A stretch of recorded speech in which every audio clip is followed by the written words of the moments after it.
Hello students, இன்னைக்கு நம்ம என்ன பார்க்க போகிறோம் அப்படின்னு பார்த்தீங்கன்னா, ஃபஸ்ட் இயருக்கு அரியர் எக்ஸாம் ஒன்று நடந்திருக்குங்க. என்ன அரியர் எக்ஸாம் அப்படின்னா, HS 3152 ப்ரொஃபஷனல் இங்கிலீஷ் 1 அதுதாங்க இன்னைக்கு நடந்து முடிஞ்சிருக்குது. இதுதான் அந்த கொஷின் பேப்பர். மொத்தம் 4 பேஜஸ் இருக்குது. நம்ம ஒன் பை ஒன்னாக நம்ம பார்க்கலாம். ஃபஸ்ட்டு பேஜ் பார்த்துங்க, பார்ட் ஏஸ் இருக்குது நம்மளுக்கு. அண்ட் இது செகண்ட் பேஜ் இது. இதில் என்னென்ன கொஷின்ஸ் இருக்குது அப்படின்னு சொல்லிட்டு கொஞ்சம் பாஸ் பண்ணி நீங்கள் பார்த்துக்குங்க, வீடியோவை பாஸ் பண்ணி. ஏன்னா 1 மினிட்ல நம்மளால் எவ்வளோ காமிக்க முடியுமோ அவ்வளோதான் காமிக்க முடியுது. And this is third page.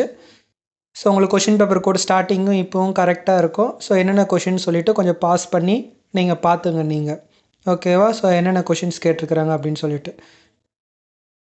Next one last page. இதுதாங்க 13, 14 அண்ட் 15 அந்த கொஷின்ஸ். இந்த வீடியோ உங்களுக்கு பிடிச்சிருந்துச்சி அப்படின்னா லைக் பண்ணுங்கள், ஷேர் பண்ணுங்கள், கமெண்ட் பண்ணுங்கள், மறக்காமல் சப்ஸ்கிரைப் பண்ணுங்கள். தேங்க்யூ.